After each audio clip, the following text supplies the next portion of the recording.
Ágætu fundargestir, það gleður okkur að sjá hversu vel mætt. Við erum hreykin af ykkur. Þessi borgarafundur haldinn í þeim tilgangi að koma okkar skilaboðum á framfæri og hlusta á forystufólk í þeim flokkum sem nú bjóða fram og fjalla málefni eldri fólks. Langvarandi átök kjör aldraðra við starfslok hafa sett svip sinn á síðustu kjörtímabil. Átök reiknireglur, túlkun 69. greinar laga almannatryggingar, hvar mörkin liggja í framfærslu viðmiðum. Eldri borgarar hafa ekki samningsrétt og því auðvelt að snuða þá prósentur þegar metið hvað sé réttlátt. Það má ekki vera þannig. Því hefur félag eldri borgara í Reykjavík hert baráttuna og við bættist grái herinn. Saman stöndum við vaktina að við séum með í ráðum okkar eigin efri ár. Það mannréttindi að fólk sé fært að sjá fyrir sér hvern mánuð.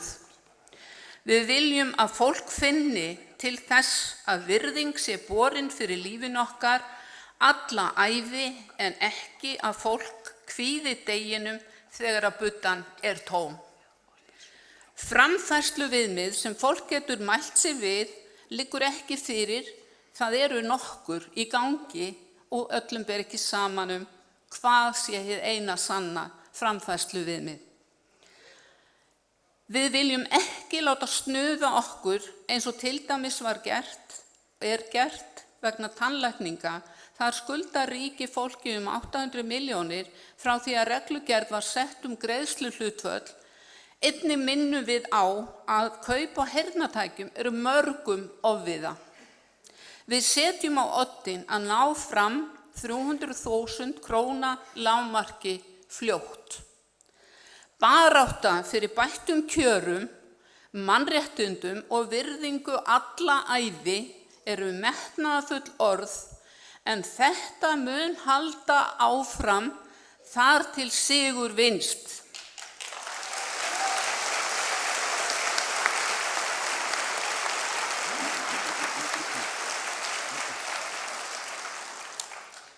Nú komið að okkur með lagfæringar. Það ákall frá mjög stórum hóp kjósenda. Það 40.000 atkvæði í þeim potti. Það til mikils að vinna hvernig við fáum að heyra hvað í bígerð fyrir okkur á næstu misserum. Að svo mæltu ætla ég að kynna hér fundarstjóran okkar, það Helgi Pétursson og Stefánía Magnúsdóttir og gefa ykkur fundinn, gjörið svo vel.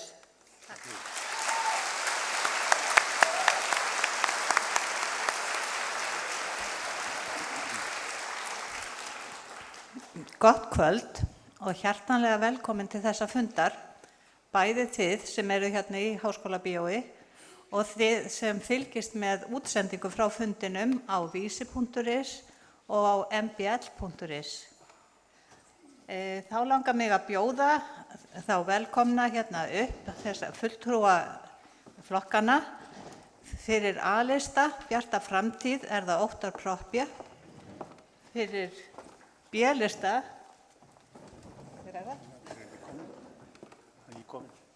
það vantar frá B-lista. En fyrir C-lista, Viðreisn, það Benedikt Jóhannesson. Fyrir D-lista, Sjálfstæðisflokk, Bjarni Benediktsson. Fyrir E-lista, Íslenska þjóðfylkingin, Jón Valur Jensson. Fyrir F-lista, Flokk fólksins, það Inga Sæland. Og fyrir H-lista, Húmanistaflokkin, Júlíus Valdimarsson.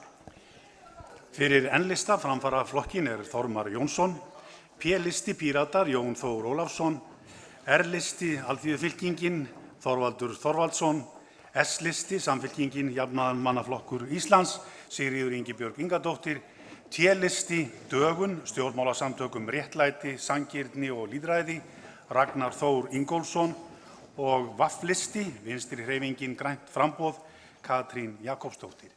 Og fyrir B-lista Framsóknarflokkinn er það Karl Garðarsson.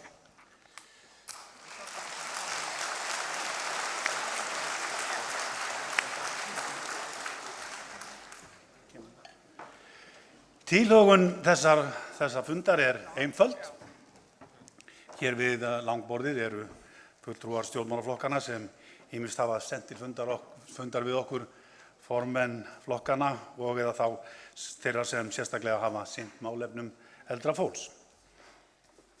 Og hér er engin ein algild spurning í loftinu. Miklu heldur fáum við að kynnast viðhorfi flokkana til málefna eldra fólks, til kjaramála þeirra og lífsgæða. Við byrjum á að heyra afstöðu hvers flokks fyrir sig á 2 mínútum. Rétt er að geta þess að frummælendur fá svo tækifæri til að tjá sig í stuttu máli undir lok fundarins. Og við verðum því að reyna að halda vel á spöðunum við tímasetningar hérna. Frummælendur fá viðvörun þegar 20 sekúndur eru eftir og svo þegar tíminn er liðinn. Og ef við líða því ekki þá stökkum við til þeirra bara. Gerum eitthvað. En þegar búið er að ganga röðina, heyrum við svo raddir úr salnum. Og þá ætla 2 konur að vera með hljóðnema út í sal og síðan það verður að vera bein spurning og til einhvers ákveðins. Það er ekki hægt að leggja spurninga fyrir marga, það verður að vera bein spurning til ákveðins aðila. Við ætlum að reyna að halda fundartíma í 1,5 klukkustund, við erum búin að ljúka þessum fundi klukkan 9. En síðan ljúkum við fundinum með því að gefa frummælendum orðið. En við skulum bara byrja. Það er A-listi, Björt framtíð, Óttar Proppé talar í 2 mínútur. Gjörðu svo vel. Takk fyrir og góða kvöldi og takk fyrir þennan fund. Það er virkilega gaman að koma á svona fjölmenna samkomu til þess að ræða pólitík. Björt framtíð hefur lagt mikla áherslu og leggur mikla áherslu á mannréttindamál og sem sagt að samfélagi sé fyrir alla, að það sé aðgengi allra að samfélaginu, að fólk fái tækifæri til þess að upplifa og vera sinnar gæfu smiðir, svo að segja. Það er mikilvægt að þetta prinsipp gildi alla ævi og að þó svo að fólk eldist, hætti að vinna og svo framvegis, þá verði ekki stórkostleg breyting á þeirra kjörum eða þeirra tækifærum. Við leggjum áherslu á það að við bætum kjörin, að við reynum að ná niður þessum skerðingum og tryggja það að fjárhagsstaða eldri borgara breytist ekki mikið. En líka viljum við leggja áherslu á það að þeir sem hafa átt erfiðari ævi, til dæmis þeir sem hafa verið á örorkubótum eða haft mjög lágar tekjur, hafa lítinn lífeyri, jafnvel litlar eignir, að þeir lendi ekki í fátæktargildu þegar þeir eldast. Það skiptir mjög miklu máli að við reynum að einfalda þessi kerfi og allar þessar tengingar til þess að búa ekki til endalaus grá svæði og svartar hólur. Þannig að ég vil nefna þetta, en líka kannski aðalega að eldri borgarar eru ekki, þeir fara ekki út úr samfélaginu þegar þeir verða eldri borgarar, heldur eru þeir áfram hluti af samfélaginu og eiga að fá að vera það áfram.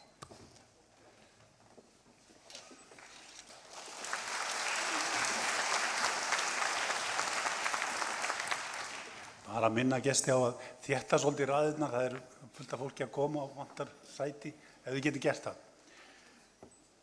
Næsti maður B-listi Framsóknarflokkur, Karl Garðarsson. Já, takk fyrir þetta og það er gaman að sjá svona marga hér í dag. Framsóknarflokkurinn er flokkur sem leggur mikla áherslu á velferð og málefni aldraðra hafa verið okkur hugleikin. Ég hef sjálfur barist mikið fyrir, reynt að berjast fyrir þessum málaflokki, betri kjörum aldraðra. Ég hef mælt fyrir frumvarpi umboðsmann aldraðra sem því miður hefur ekki fengið brautargengi á Alþingi, en það frumvarp gerir ráð fyrir því að komið á fót umboðsmanni sem að sæi þennan málaflokk, veitti upplýsingar, aðstoðaði og svo framvegis. Ég hef komist að því bara í gegnum mitt eigið, gegnum mína fjölskyldu og aðra nákomna, að fólk þekkir ekki sín réttindi, aldraðir þekkja ekki sín réttindi. Þetta er mikill frumskógur, þessi tryggingamál öll sömul.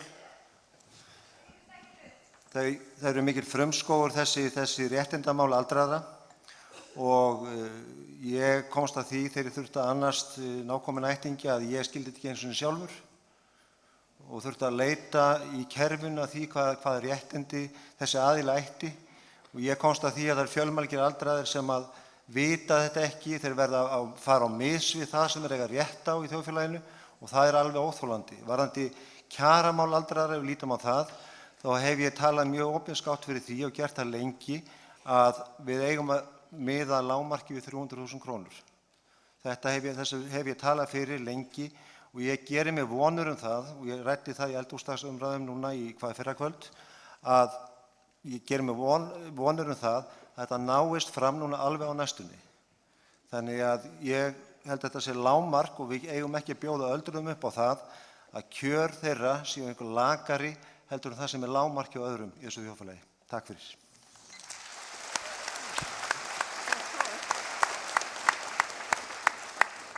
Greinlega vanur maður og fréttunum veit hvernig á að tala í 2 mínútur upp á sekúndu. Næst er það C-listi. Viðreisn, það er Benedikt Jóhannesson, gjörðu svo vel. Já, góðu vinir, ég er mjög glaður að vera hérna í kvöld vegna þess að þessi málaflokkur er mér mjög hjartfólginn.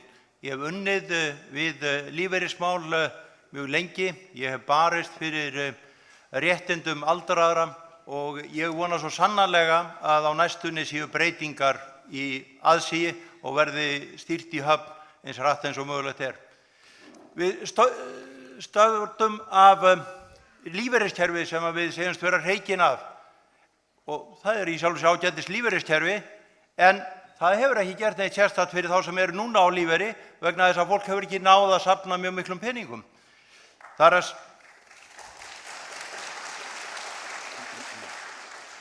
En jafnvel það fólk sem hefur þó safnað peningum hefur lagt í lífeyrissjóð af samviskusemi og er kannski núna vegna þess að lífeyriskerfi var seint tekið upp og var skert með ýmsum hætti, er kannski að fá 50, 100, 120.000 krónur á mánuði í lífeyri.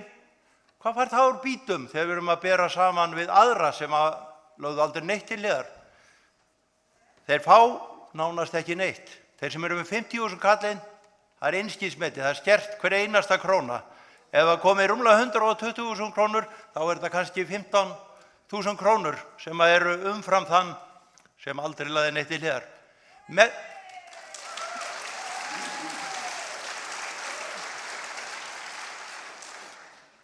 Já, ég vona þess að ég ekki að klappa fyrir þessu kerfi vegna þess að kerfið er arfaslagt og þetta kerfi verðum við að afnema, við erum að draga úr skerðingum, við verðum líka að byggja upp kerfi þar sem að heildarlaun verði aldrei lægri heldur en lágmarkslaun og í síðast og alls ekki síst að þá verðum við að búa til kerfi þar sem öldruðum er ekki bannað að vinna. Við eigum að nýta krafta allra.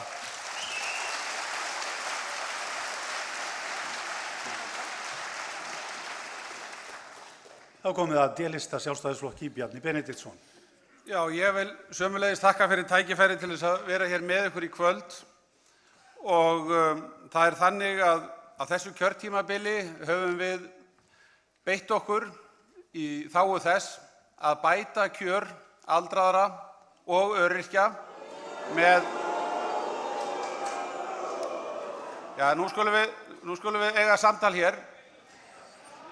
Ég ætla að koma því að það sem við höfum gert er að vinna með Landssambandi eldri borgara á þessu kjörtímabili til þess að búa til þetta frumvarp hér sem að núna liggur fyrir Alþingi. Ég ætla að óska eftir að fá að nota mínar 2 mínútur. Ræðumanni að hafa hljóð. Þetta frumvarp hér sem að núna liggur fyrir Alþingi er samið í samstarfi við Landssamband eldri borgara. Í þessu Þetta er rétt, en viljið þið hafa hljóð og gefa ræðumönnum tækifæri til að tala? Það sem að er að ræða í þessu frumvarpi er það að við ætlum að einfalda til muna bótakerfið, við ætlum að hætta skerðingum krónu fyrir krónu, við ætlum að hækka heildarbótagrunnin þannig að það fara 5 milljarðar til viðbótar inn í kerfið. Við ætlum að búa þannig hnútana að yfirgnæfandi meirihluti allra sem að í dag fá bætur úr almannatryggingakerfinu munu vera betur settir með þessu frumvarpi hér sem að við höfum samið í sameiningu á þessu kjörtímabili. Á síðasta kjörtímabili gerðist það að það var farið inn í bótaréttindi eldri borgara og öryrkja með skerðingum. Okkar fyrstu verk á þessu kjörtímabili voru að fella þær skerðingar niður. Og það var reyndar mikið góðverk vegna þess að það fóru til þess verulega miklu fjármunir og þegar að borið saman við kerfið eins og það var þegar við tókum við, þá fara í dag einir 28 milljarðar umfram í kerfið borið saman við fyrir tíð.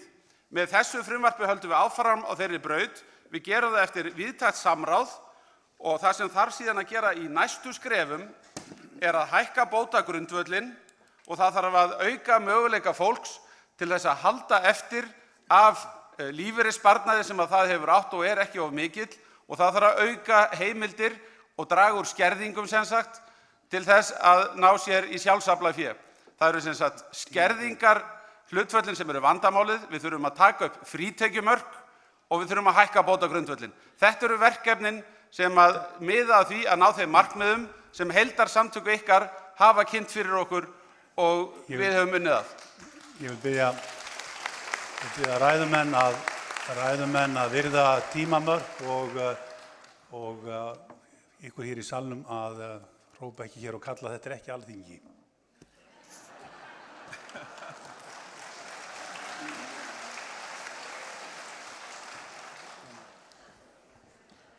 Næstur tekur til máls fyrir E-lista Íslensku þjóðfylkinguna Jón Valur Jensson. Gjörðu svo vel. Gott kvöld. Fundargestir. Það er heiður að því að vera staddur hér og vera fulltrúi Íslensku þjóðfylkingarinnar að tala við ykkur, fólki sem hefur borið uppi efnahag landsins og vöxt þess á mörgum umliðnum áratugum. 40.000 manns í þessum hópi og það er forsmán ef ráðamenn landsins gjalda þeim ekki þá virðingu sem þeim ber. Það var til dæmis ágætis kosningaloforð hjá honum Bjarna Benediktssyni fyrir rúmum 3 árum á flokksþingi og hjá hans flokki að lífeyrir aldraðra yrði strax að loknum kosningum hækkaður til samræmis við hækkun lægstu launa.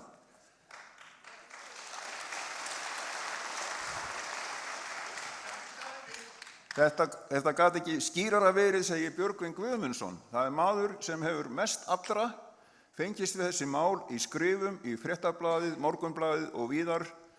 Hann hefur nýlega gefið út bók og ég vil eiginlega heiðra þennan mann sérstaka. Þennan mann sem var lengi borgarfulltrúi fyrir Alþýðuflokkinn og hefur alltaf barist fyrir alþýðuna. Hann gaf út bókina Bætum lífi við árin, baráttan fyrir bættum kjörum aldraðra og öryrkja, greinasafn. Þetta er úrval 600 greina í þessari nýju bók hans. Til heiðurs honum þá myndi ég nú helst vilja allir stæðu hérna upp, en við skulum bara taka tímann rólega. Við þökkum, klöppum fyrir honum.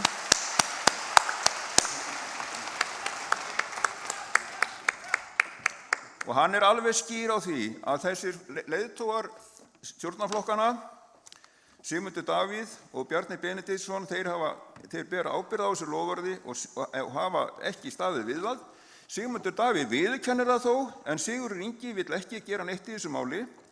Og málið er þetta, þótt hann hafi sagt það á 17. júní, það ætti enginn að líða skort hér á landi. En við í þjóðfylkingunni, við setjum málefni öryrkja og aldraðra í öndvegi og að vinna gegn fátækt á Íslandi. Og þetta munum við gera ef við fáum að koma mönnum að á þingi og þið skulu ekki efast um það að það getur vel verið að þeir menn verði oddamenn, þannig að þeir geti ráðið og náð einhverju fram. Því miður eru allt of margir flokkar í frambúði, það hefði betur tekið samvinna milli okkar frambúð, en þetta svona og ég hygg að íslenska þjóðfylkingin muni fá mikinn stuðning líka út á önnur mál sem við komum að á eftir. Og þess vegna hygg ég að það sé betur varið atkvæðum eitthvað til hennar heldur en til hinna flokkana smáu. Tíminn er búinn. Næstu talar fulltrúi frá F-listanum Flokki fólksins, Inga Sæland. Já, ég býð ykkur hjartanlega velkomin og þakka virkilega mikið fyrir að fá tækifæri til að koma og vera með ykkur hér í kvöld. Mér langar til að byrja á því að segja ykkur í stuttu máli að Flokkur fólksins var stofnaði fyrst og síðast til þess að skera upp hörur gegn fátækt og spillingu. Þegar við vissum 9,1% barnan okkar sem líða hér mismikinn skort þá fannst þessari konu komið nóg. Og ég ætla nú ekki að tala um það þegar ég að hlusta á sömu gömlu úldnu loforðin og á að reyna að dusta við rykið til þess að þykjast ætla að endurbæta það núna eftir næstkomandi kosningar. Það nokkuð ljóst að þetta almannatryggingafrumvarp sem verið að veifa, það alls ekki að nýtast þeim sem eru einungis á almannatryggingabótum og hafa ekkert annað. Þeir fá nákvæmlega 0 krónur í kjarabætur, enda studdi til dæmis Öryrkjabandalag Íslands ekki við þennan samning. Það ýmislegt annað sem að vert að tala um. Mér langaði í rauninni ekkert til að fara í einhvern skotgrafahernað, en hér var talað um virtan og mætan mann, Björgvin Guðmundsson, sem hefur hvað ötulast barist fyrir að skrifa pistla og látið birta verið duglegur að láta birta. Og mér langar til að vitna í það sem hann var einmitt að senda frá sér síðast í dag, þar sem hann segir að bíðið nú við, að engin tillaga eða frumvarp hefur komið fram það að bæta kjör aldraðra. Og þá hann að tala um á þinginu nákvæmlega núna rétt þegar kjörtímabilinu að ljúka. Það ljóst að þessa dagana verið að innsigla svikin kosningaloforð sem stjórnarflokkarnir gáfu öldruðum í síðustu kosningum 2013. Leiðrétting lífeyris vegna kjaragliðnunar krepputímans hefur verið svikin, loforðin að afnema tekjutengingu lífeyris aldraðra hefur einnig verið svikið, samkvæmt loforðinu átti að afnema skerðingu lífeyris Tryggingastofnunar vegna greiðslna úr lífeyrissjóði og vegna tekna af atvinnu og fjármagni. Þessi stóru loforð eru svikin en byrjað að gefa ný loforð eins og frambjóðendur hafi enga sóma tilfinningu, segir Björgvin. Nýtt frumvarp almannatrygginga bætir ekkert kjör þeirra aldraðra og öryrkja sem eingöngu hafa lífeyri frá Tryggingastofnun, eins og ég sagði áðan, og hafa engan lífeyrissjóð þeirra lífeyrir hækkar ekki um eina einustu krónu. Og takk fyrir mig.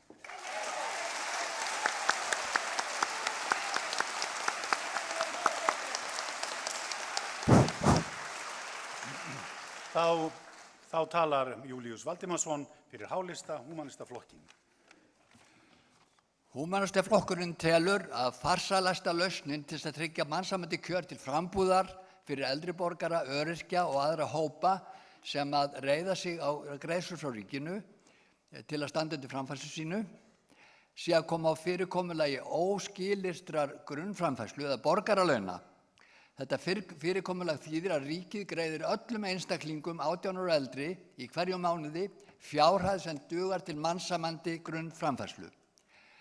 Umræðan borgaralaun hefur aukist mjög á síðustu árum í Evrópu og víðar heiminn. Tilraunaverkefni með borgaralaun eru þegar hafin í Finnlandi og í Hollandi og ríkisstjórn Kanada hefur ákveðið að kanna þessa leið. Með borgaralaunum fólk ekki lengur flokkað í mismunandi hópa eins og eldra fólk, öryrkja, atvinnulausa, námsmenn eða listamenn. Borgaralaun myndu tryggja þeim óskilyrta grunnframfærslu eins og öllum öðrum borgurum sem kæmi stað hins sértæka kerfis. Hægt með þessu að leggja niður að mestu stofnanir eins og almannatryggingar, Vinnumálastofnun, Lánasjóð námsmanna og aðrar stofnanir sem sjá núverandi kerfi og annast eftirlit með þeim. En þetta langtíma markmið. Næstu skref sem þarf að stíga í málefnum eldri borgara og öryrkja að leiðrétta tafarlaust þá meir en 30% skerðingu sem að þessir hópar búa enn við vegna aftengingar við launaþróun lægstu launa allt frá árinu 2009. Allir aðrir hópar hafa fyrir löngu fengið leiðréttingar á sínum skerðingum vegna hrunsins. Þetta þjóðarskömm.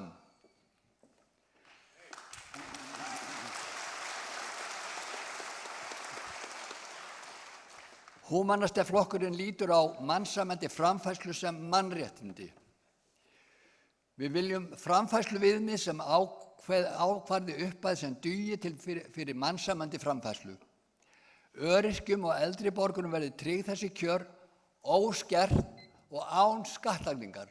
Takk.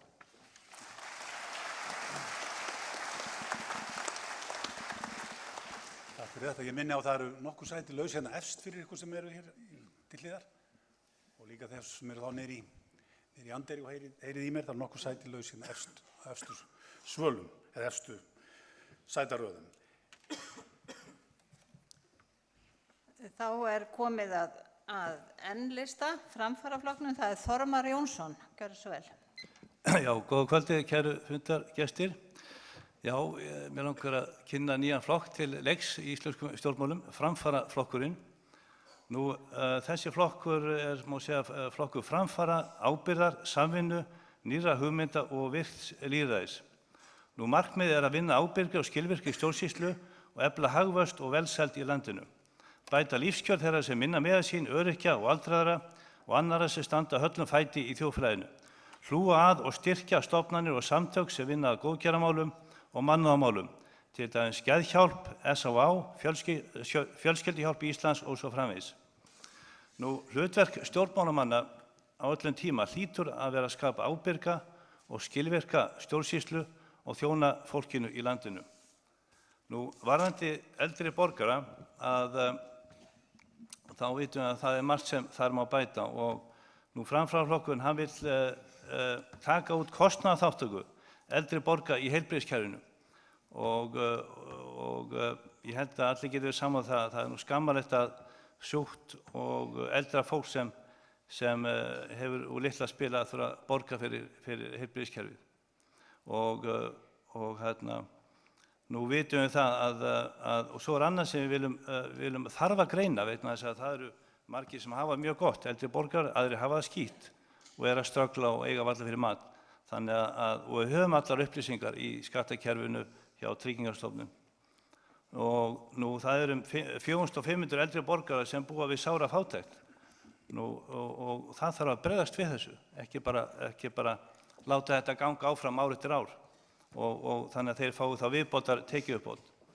Nú, svo annað sem við þyrftum að gera, að hvetja atvinnurekendur til að leyfa eldri borgurum að vinna lengur, ef þeir vilja, jafnvel til 70-75 ára. Og þá þyrfti að vera svo hvatning að við getum til dæmis gefið eftir launatengd gjöld fyrir atvinnurekendur, þannig að það sé eitthvað ávinningur fyrir þá.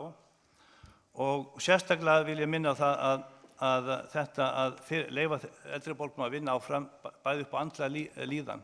Margir vilja vinna áfram og þetta myndi bæta þeirra andlega líðan og þetta er mjög mikilvægur punktur. Takk fyrir.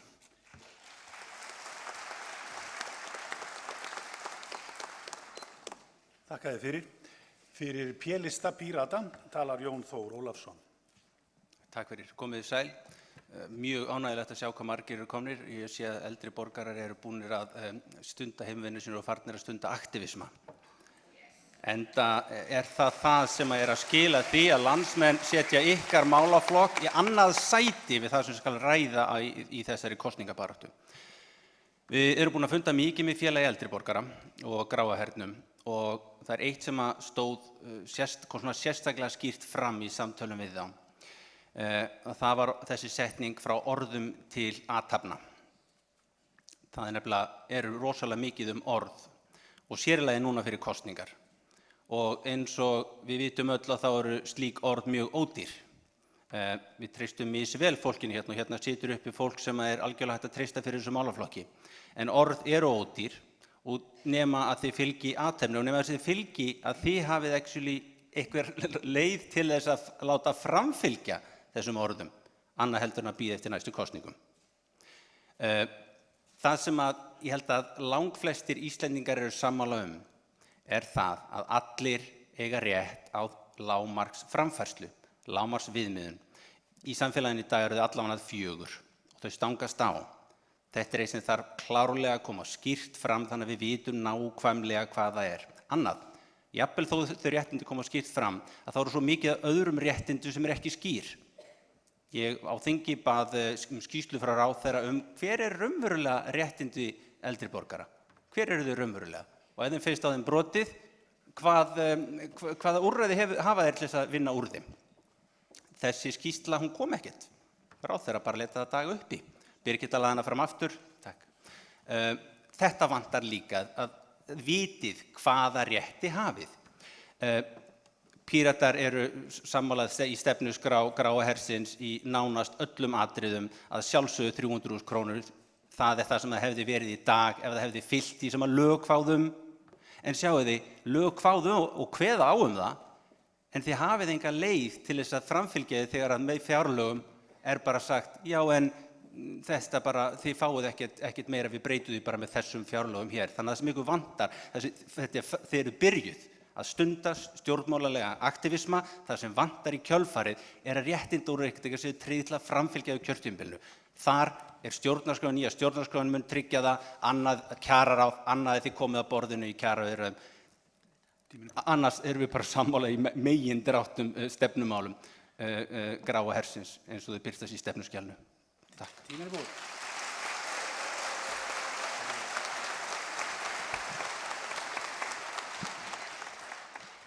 Næstu talar Þorvaldur Þorvaldsson fyrir R-lista Alþýðufylkinguna. Já, ágætu fundamenn, ég þakka fyrir boðið að mæta á hana fund. En málefni eldri borgara eru mál alls samfélagsins. Allir vænta þess að tilheyra þeim hópi einhvern tíma og því skiptir miklu að ná í samstaða í samfélaginu mannsæmandi lífskjör eldra fólks að lokinni starfsævi. Undanfarna áratugi hefur verið farin svo leið að þvinga fólk til að borga í lífeyrissjóði til að safna til efri árana og lifa þá að mestu leyti á uppsafnaðri ávöxtun. Ef hún glatast þá ekki í millitíðinni í kreppu. Þannig hefur verið byggt upp flókið og dýrt kerfi sem skilar vægast sagt afar misjöfnu lífeyri. Lítill hluti nær sæmilegum eða góðum eftirlaunum og losnar þá við hinar margvíslegu skerðingar almannatryggingakerfisins, en verulegum meiri hluti lendir hins vegar á botninum og nær rúmum 200.000 á mánuði eða lítið meiri en ef þeir hefðu aldrei borgað í lífeyrissjóð.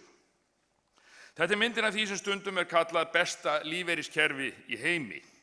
Það leiðir af sér ójöfnuð, ósætti og sára fátækt fyrir alla alþýðu. Alþýðufylkingin beitir sig fyrir því að undir verði ofan af þessu kerfi. Hætt verði að greiða lífeyrissjóðina og ríkið taki á sig lífeyrisskuldbindingar sem þrepast í þá átt að allir fái sömu upphæð, sem við núverandi aðstæður gætu verið ríflega 300.000. Og ásamt öðrum umbótum alþýðufylkingarinnar væri hægt að lifa áhyggjulausu lífi með þessu móti. En lífsgæði snúast ekki bara peninga. Þarfir eldra fólks eru afar misjafnar, enda verið að tala mjög vítt aldursbil. Með vinnumarkaði sem ekki byggist alfarið á harðri samkeppni störfin, heldur gefur öllum kost á að leggja mörkum eftir getu og vilja, má sníða starfslok að því sem hentar hverjum og einum. Aðrir hafa meiri þörf fyrir umönnun og búsetuúrræði auk heimaaðstoðar. Þessu verður auðveldara að ná fram þegar gróðadrifið fjármálakerfi hættir að drottna yfir vinnumarkaðnum og öllu efnahagslífinu og ryksuga fjármuni upp úr öllum vösum. Þetta brot af baráttumálum alþýðufylkingarinnar fyrir jöfnuði og réttlæti. Þau snerta auðvitað eldri borgara eins og aðra og við heitum á ykkur til stuðnings og þátttöku. Takk fyrir.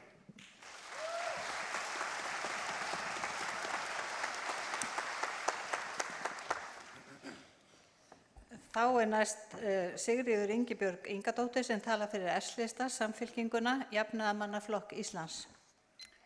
Góða kvöldi og takk kærlega fyrir þennan ótrúlega fund. Mér langar til að hefja mál mitt á því að spyrja einnar spurningar. Mér langar til að biðja þau ykkar sem eru óánægð með núverandi almannatryggingakerfi að rétta upp hönd. Mig grunar að ykkur líði eins og mér, ykkur þykir greiðslurnar og lágar, kerfið og flókið og skerðingarnar og miklar. Við í Samfylkingunni, við viljum að greiðslur almannatrygginga hækki í takt við kjarasamninga og á sama tíma. Þess vegna ætlum við að hækka greiðslur aftur til 1. maí 2016 strax og síðan að hækka greiðslurnar upp í 300.000 í ákveðnum skrefum.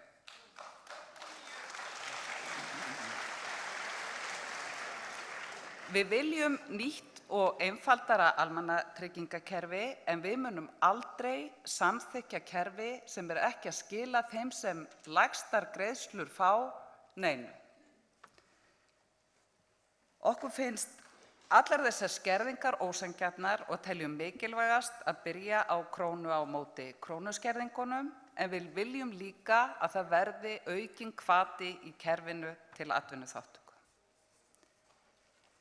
Eldri borgarar eru langflestir í fullu fjöri, eru í vinnu, eru í félagsstörfum eða á ferðalögum.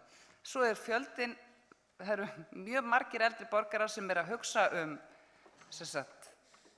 aldraða foreldra sína því að sumir eldri borgarar eiga aldraða foreldra, fjölskyldumeðlimi aðra og mjög margir leggja mikið af mörkum fyrir barnabörnin sín og þetta eru ótrúlega mikilvægt framlag til samfélagsins sem oftast ólaunað. Við í Samfylkingunni, við ætlum að vinna að umbótum með eldri borgurum, enda eru aðstæður eldri borgara að breytast jafn hratt og annað í samfélaginu og við teljum að við náum bestum árangri saman, svo ég hlakka til samstarfsins.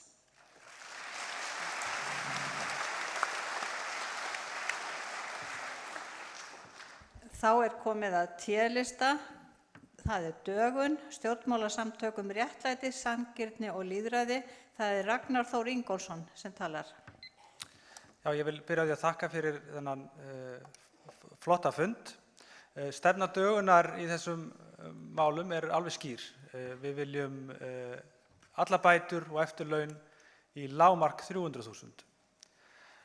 Mér langar að tala þessum íslenska lífeyrissjóðakerfið. Á Íslandi eru 26 lífeyrissjóðir virkir. Mér langar að taka dæmi með lífeyrissjóð, lífeyrissjóð verslunarmanna. Það forstjórinn með 40 milljónir í laun á ári. 3 æðstu stjórnendur sjóðsins eru með yfir 20 milljónir á ári. Þetta fólkið sem að reka starfa í einu lífeyrissjóð 26 sem að passa upp á lífeyrinn okkar. Og við með markaðsdrifin lífeyri og við allt undir því að þessi menn fari réttum megin fram úr á morgnana og geri ekki einhverja glóríur eins og fyrir hrun. Til þess að ná þessu markmiði þá þurfum við að sjálfsögða einfalda kerfið. Á Íslandi erum við með almannatryggingakerfi sem líklegast eitt mesti hrærigrautur á byggðu bóli. Við þurfum að sjálfsögða afnema skerðingar. Það eru óréttlætar, það eru letjandi og það komið í veg fyrir við náum að virkja það afl sem að eldri borgarar eru og auðlind. Til þess að við getum gert það, að við erum að horfa á lífeyrissjóðakerfi sem á að vera það besta á byggðu bóli, með rekstrakostnað, sýnilegan rekstrakostnað, bara upp á 10 milljarða á ári. Og annar eins rekstrakostnað líklega falinn. Við erum með allt og dýrt og allt og umfangsmikið kerfi. Við erum með kerfi sem að stjórnendur kerfisins eru búin að breyta, laga- og reglugerðarbreytingar frá hruni. Það er búið að breyta þessu lögum yfir 90 sinnum frá hruni til þess að aðlaga kerfið sjálfu sér. Og þá aðalega til þess að breyta fjárfestingarstefnum, hvað má fjárfesti og hvað ekki. En þetta sama fólki og segir okkur, nei, við getum ekki byggt húsnæði fyrir eldri borgara. Við getum ekki komið að byggingu á húsnæði fyrir unga fólkið. Við bara megum það því að lögin segja okkur að með ekki. En samt búið að breyta þessu þetta oft. Og nú liggja fyrir lagabreytingar þar sem á að heimila lífeyrissjóðum að lána skuldabréf fyrir bankana til þess að gamla með. En, nei, við getum ekki tryggt húsnæði fyrir eldri borgara eða aðgengi eða húsnæðisöryggi. Við þurfum að breyta þessu kerfi og við þurfum að taka þessa sjóði aftur til okkar. Takk.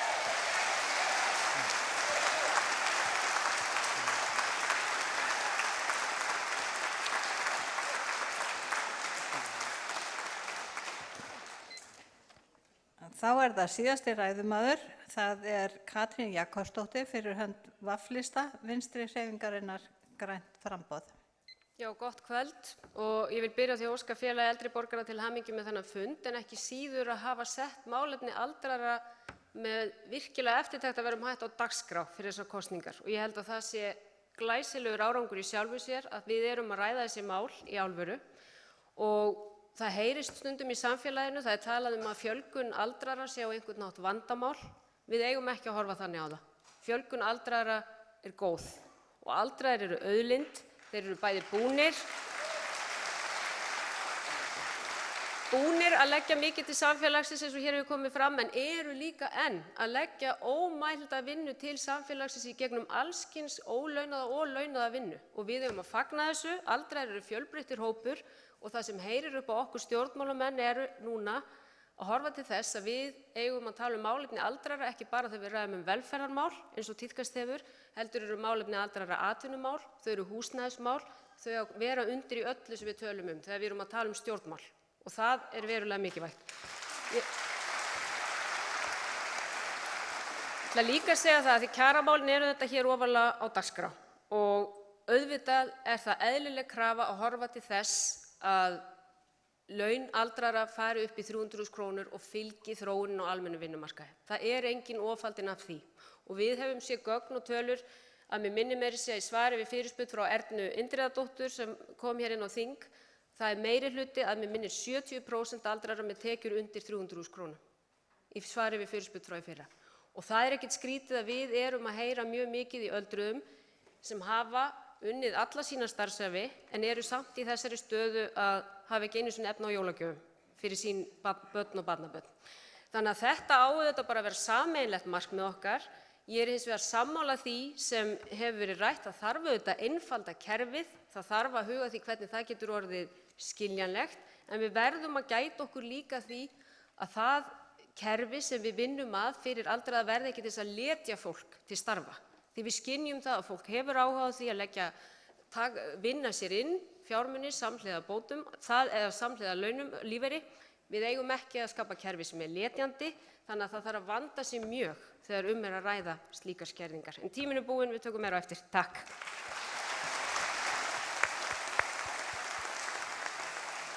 Við skulum endurtaka þakkir til allra frummælanda hér. Takk kærlega.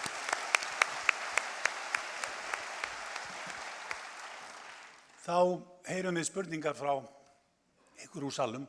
Það eru 2 hljóðnemar hér á ferðinni. Erna hér úr þessum kanti og Bryndís hérna hinum megin. Erna, vilt þú byrja? Halló. Já, ég ætla að byrja á því að gefa Bryndísi Víglundsdóttur orðið. Hún ætlar að leggja fram eina spurningu og ég ætla að biðja Bryndís að beina henni til ákveðins fulltrúa hérna í panelnum. Það nú bara komið öll sem blessuð og sæl. Það nú eiginlega bara verst að mig ekki spyrja fleiri en einn því að ég hefði gjarnan vilja heyra svör frá okkur öllum við því sem mér liggur á hjarta og ég bið ykkur þá að hlusta líka á þegar ég þarf að beina spurningunum til eins aðila. Nú vitum við það að stjórnmál snúast mikið það að útdeila fjármunum okkar allra. Og af því ég veit að þú ert góður starffræðingur, Benedikt, þá þarf ég líklegast að spyrja þig. En ég hef smá formála að spurningunni. Við höfum verið að hlusta á það bæði núna í kvöld og undanfarið þegar við heyrum í ykkur sem eruð í framboði til kosningana, hvað þið viljið.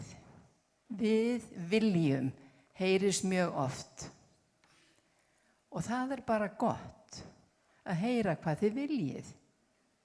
Og ég efast ekki að þið meinið það sem þið segið þegar þið viljið hitt og þetta.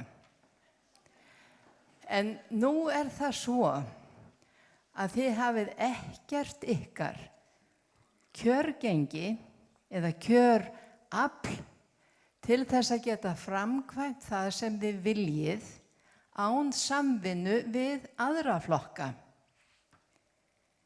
Auðvitað þekkið þið áherslur hinna flokkana líka sem eru með ykkur í framboði og þið þekkið líka starfshættina. Þið þekkið framkvæmdar viljan á því sem þið einu sinni vilduð. Við verðum að biðja spurninguna, Bryndís mín. Já, hún kemur spurningin, en til þess að hún skiljist, þá þarf fólk að heyra þetta. Og spurningin þá, til þín Benedikt og til ykkar allra í huganum og þið svari bara ykkur og okkur einhver tíma með hverjum, hvaða flokki ætlar þú og þinn flokkur að vinna að loknum kosningum ef þú færi til þess einhverja möguleika að komast á þing og sitja í stjórn. Og ég fer fram á að svarið sem við fáum helgist að þeirri virðingu við okkur sem erum hér í salnum að það sé skýrt og greinilegt rétt eins og væri að leysa stærðfræði formúlu.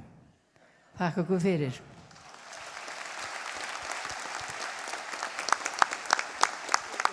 Já, þakka þér fyrir Bryndís. Þetta nú svolítið erfið þraut. Ég var að hugsa það þegar ég kom hingað að þetta verður svolítið spennandi að koma á þennan fund og það var náttúrulega spennandi að hitta hér margt skemmtilegt fólk. En það sem ég var spenntastur fyrir hver verður mér á hægri hönd? Verður það Sigurður Ingi eða Sigmundur Davíð? En, ok, við erum búin að fá lausn á einni gátu hérna í dag. En ég ætlaði að segja það að ég efast ekki það er alveg rétt sem að þú segir að það er góður vilji og ég er búin að vinna núna með nefndum allra stjórnmálaflokka sem hafa setið á þingi og menn hafa lagt fram frumvarp. Á síðasta þingi var lögð frumvarp sem að nefnd undir stjórn Árna Gunnarssonar var með. Nú var það nefnd undir stjórn Péturs Blöndals. Vandinn er sá að menn fara aldrei lengra heldur en að tala málið. Nú er komin tími til þess að menn hætta að tala málið. Við munum gera einhverja vitleysu. Við munum gera það líka þegar við erum komin á þing. Ég efast ekki það að það verður alveg sama með hverjum við vinnum, menn munu vilja spila sem best úr peningunum. En við skulum hætta núna að vera að rífast hlutina. Ef að við samþykjum ekki einhver frumvarp eins og Árna Gunnarssonar frumvarp, hvað gerðist? Aldraðir töpuðu 4 milljörðum árið 2013, 5 milljörðum árið eftir og svo framvegis.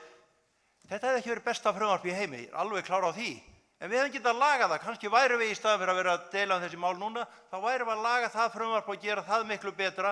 Þess vegna segi ég er til í að vinna með hverjum sem er hérna af þessu ágæta fólki, en ég vil þá að fólk vinni, ekki að við séum bara að deila málin þegar að það skiptir mestu máli að bæta hag aldraðra.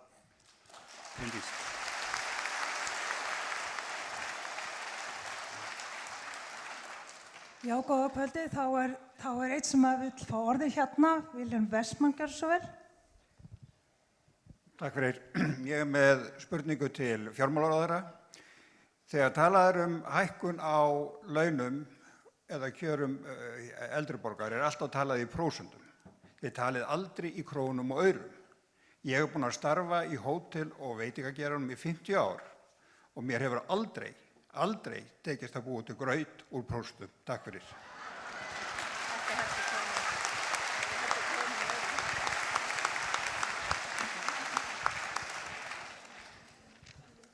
Erna? Já, Halldór Blöndal. Átti ég að bregðast við þessu eða? Var ekki verið að beina til mér spurningu eða? Ég gat ekki heyrt að þetta væri spurning.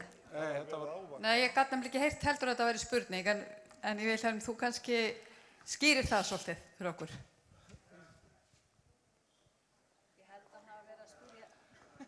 Ég skal bara tala krónur. Það sem ég er einfaldlega að segja, að það er alltaf talað það að okkar greiðslu til okkar eins og það er kallað, eða ellilífeyris, orð sem að ætti náttúrulega ekki að vera til, hækkjum svo og svo marga prósentur, en þeir segja að þessar prósentur þýða kannski örfáa krónur í launaumslagið, sem þýðir það að við getum ekki keypt aukinn mat fyrir það. Það var það sem ég var að segja og þess vegna ég segja að það gefur okkur ekki auka krónur í launaumslagið sem skiptir öllu máli, en prósentarnir í eðli sínu skipta engu máli. Já, en þetta er kannski ekki... Þetta er bara spurningi hvers vegna þið talið alltaf í prósentum en ekki krónum og aurum. Já, ég held að hvort tveggja skiptið máli vegna svo síðasta kjörtímabili þá hækkaði lífeyrir nokkrar krónur en verðbólgan át upp alla breytinguna þannig að kaupmátturinn, hann versnaði.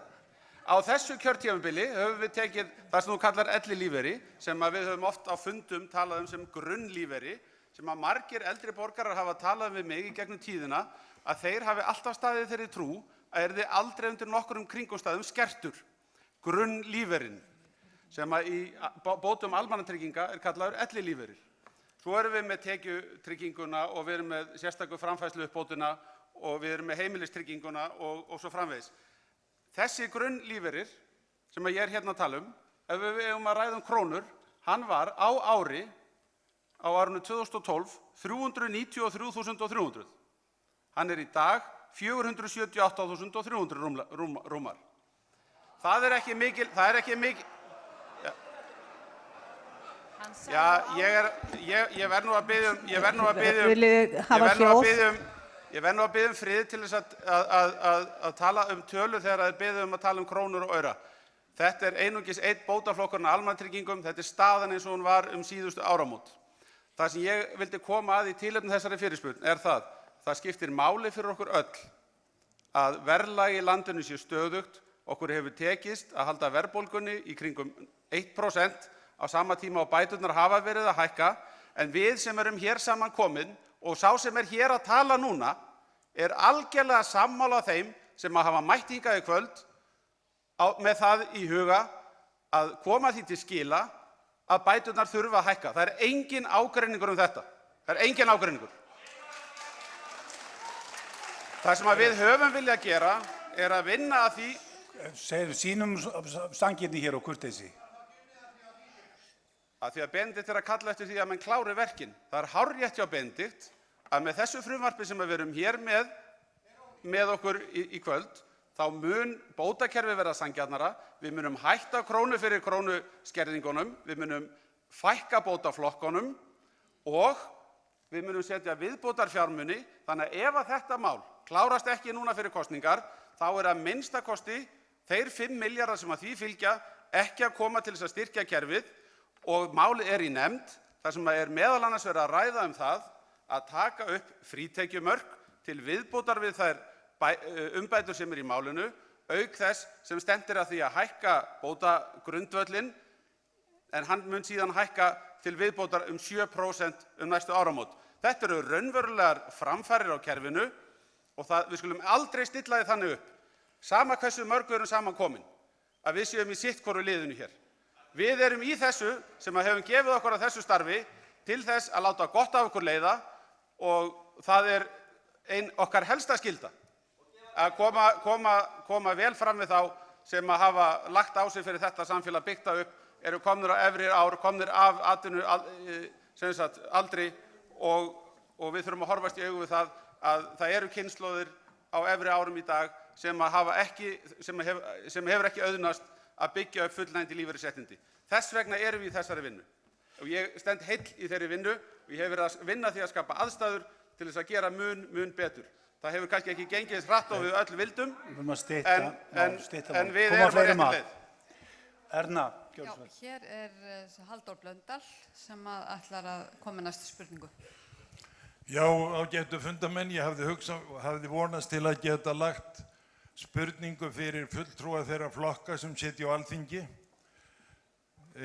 til þess að skýra málin, en mér skilst að ég megi bara leggja fram spurningu til eins einstaks. Það hefur auðveldar það hefur komið fram hjá Bjarna Benediktssyni að hann sammálað því að það þurfi að setja á frítekjumark og rætt hefur verið 50.000 krónur í þeim efnum. Og það hefur líka komið fram í hans máli að hann vil hækka lífeyrinn frá almannatryggingum. Nú liggur fyrir þinginu frumvarp sem byggt á tillögum Péturs nefndarinnar. Og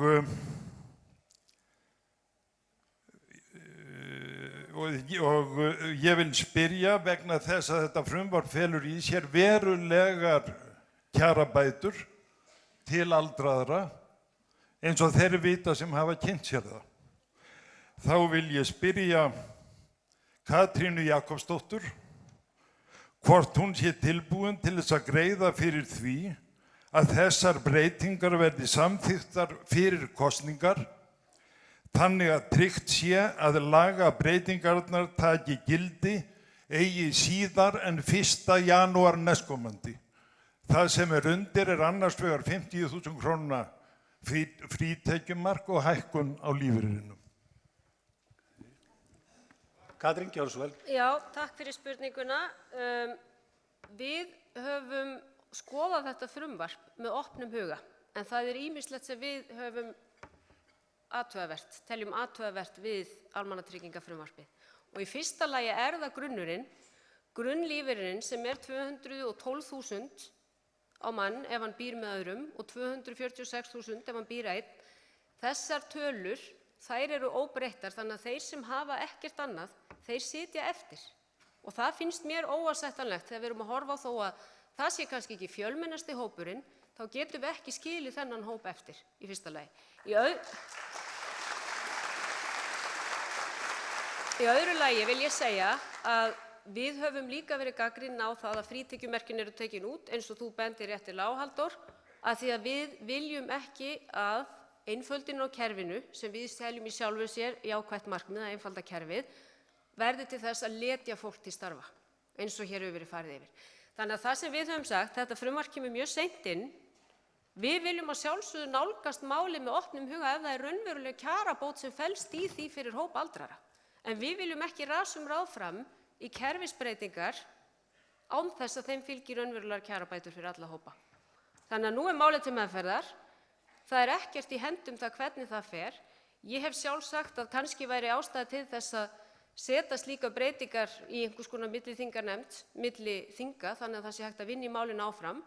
Ég vil hins vegar ekki standa í vegi fyrir því ef það eru raunverulegar kjarabætur á ferð fyrir þá, sérstaklega þá sem eru fátækastir í hópi aldrara. Og það er bara hópur sem við megum ekki gleyma í þessu máli. Bryndís.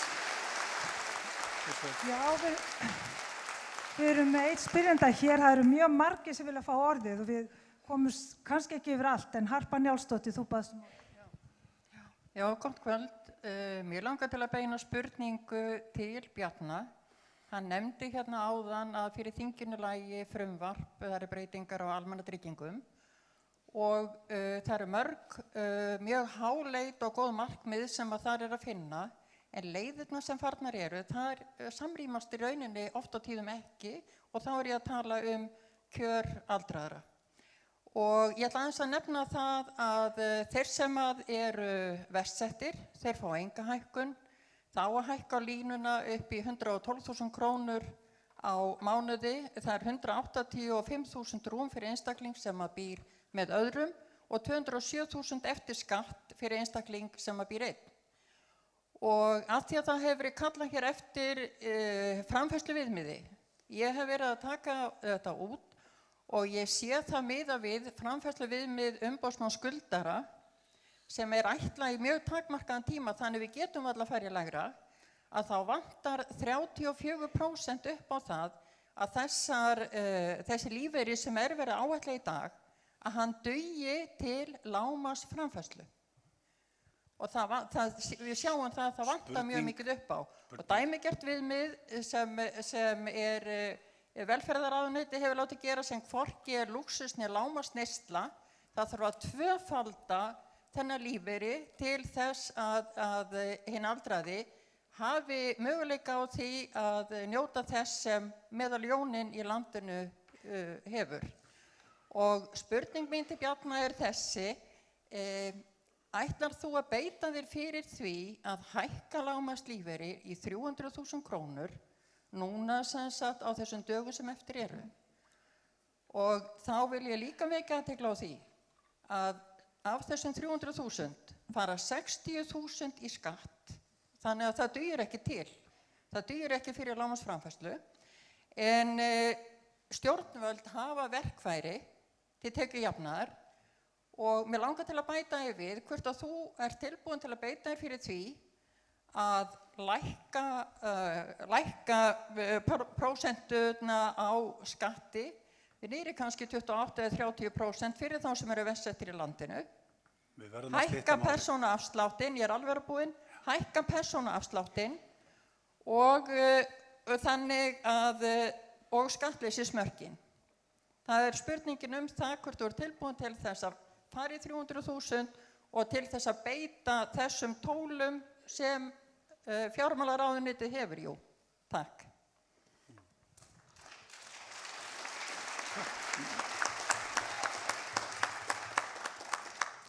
Þakka þér fyrir þetta, Harpa. Þegar við komum í stjórnarráðið þá fóru tekjur sem voru rétt 240.000 krónur í það sem kallað var millitekjuskattþrep og þær voru í því skattþrepi upp undir 700.000. Við afnámum þetta skattþrep og síðasta breytingin tekur gildi næstu áramót, þannig að í stað þess að sem áður gilti að 25,8% skattur væri greiddur af öllum launum fyrir ofan þessa fjárhæð, þá verður það í framtíðinni þannig að skatturinn hefur lækkað 3,3% stig. Og við höfum afnumið það sem áður hét millitekjuþrep og erum núna einungis að byggja 2 þrepa skattkerfi. Þetta lækkar skattann til þessa fólks. Ég sammála því að 300.000 króna viðmið sanngjarnt. Það sem að mér hefur þótt vanta til þess að botna þá umræðu það að því að ég tek eftir að þú nefnir lágmarksframfærslu, að sumir í þeirri umræðu, þeir horfa til þess að lágmarksframfærsla sé sú framfærsla sem sá sem býr einn og fær heimilisuppbótina fær. Ef við myndum nota svigrúmið sem að menn eru sammála að til staðar til þess að ná þessu markmiði, þá alltaf spurningin að hve miklu leyti við erum að ganga á svigrúmið sem til staðar til þess að ná öðrum markmiðum. Og ég tók eftir að þú sagðir að það væri ósamrýmanleg markmið í frumvarpinu. Ég að vísu ekki alveg sammála því, en það sem að ég tel að við eigum að vinna að ná bótunum fyrir þessa einstaklinga sem að búa einir upp í 300.000, að við eigum að taka upp frítekjumörk og ég myndi vilja sjá þau frítekjumörk ná til allra tekna og þá erum við að tala atvinnutekjur, lífeyristekjur og fjármagnstekjur og ég myndi vilja sjá bótagrundvöllinn sem sagt hækka með þessum hætti. Hvað eru margir hér mættir í kvöld sem eru komnir á ellilífeyrisaldur og hafa engar atvinnutekjur, engar fjármagnstekjur og engar lífeyristekjur? Við sjáum að yfirgnæfandi meirihluti fólks hefur einhverjar tekjur, en þessir einstaklingar sem eru hér í salnum eru þeir sem að þetta frumvarp ekki að grípa. Fyrir þá sem að rétta upp hönd núna, þá skiptir öllu að við hækkum bótagrundvöllinn. Fyrir alla hina skiptir miklu að við tökum upp frítekjumark.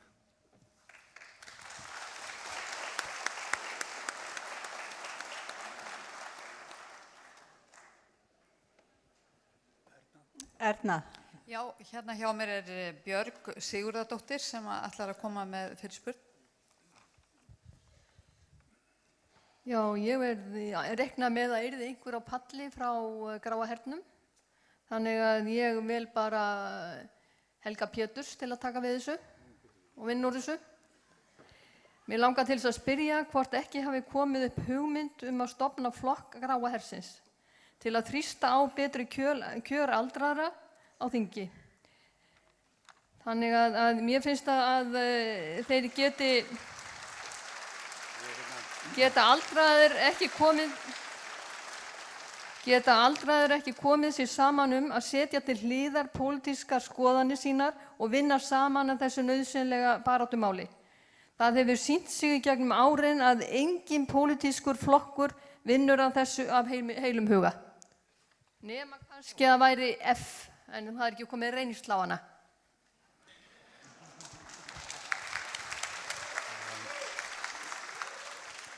Ég kannski ekki endilega að fara að svara hér spurningum alls ekki og ég held satt að segja, ég svaraði þessu þannig að ég held að við gerum bara meira gagn utan þings heldur en innan.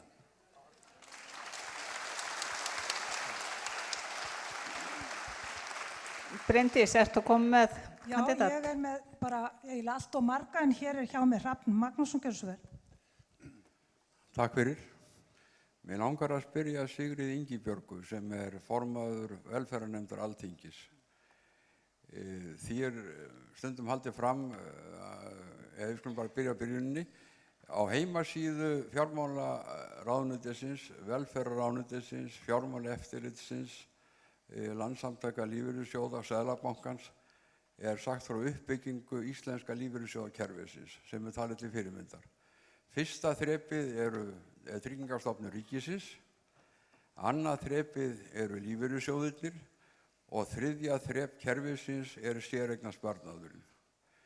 Nú heyrum maður það stundum hjá sumum ráðamönnum, ég tek fram að það enginn hér stattur við þetta borð í kvöld, að þetta sé nú bara ekki svona. Heldur sé fyrsta þrepið sé við lífeyrissjóðirnir og síðan komi Tryggingastofnun ríkisins sem viðbót á greiðslu lífeyrissjóðanna. Þetta algjör nýlunda fyrir mér. Ég var í 36 ár í forsvari fyrir samtök lífeyrissjóðanna og ég spyr, og ég hefði gjarnan kannski viljað spyrja þetta Benedikt í leiðinni, hvað í gangi ef fólk heldur þetta sem að véla hag aldraðra? Þannig ég spyr því bara, Sigríður Ingibjörg, ertu ekki sammála því að kerfið byggjast upp á þessum þremur meginþrepum, almannatryggingar, lífeyrissjóðirnir og séreignarsparnaðurinn, en ekki hvolfa þessu við og byrja sem sagt á lífeyrissjóðunum og síðan á Tryggingastofnun ríkisins? Jú, og almannatryggingarnar eru fyrsta stoðin og grunnstoðin í þessu kerfi. Og það sem er áhyggjuefni við þetta frumvarp sem nú liggur frammi, að þar í raun og veru verið að afnema prinsippið að við eigum öll þetta kerfi saman. Og það það sem við í minnihlutanum í velferðarnefnd erum að þrýsta mjög á. Við erum að þrýsta á það að það verði innleidd einhver frítekjumörk, að greiðslur til þeirra sem hafa minnst á milli handanna verði hækkaðar og að það verði litið á þetta prinsipp, því það mjög stórt skref að ákveða að almannatryggingakerfið eigi ekki að vera fyrir alla.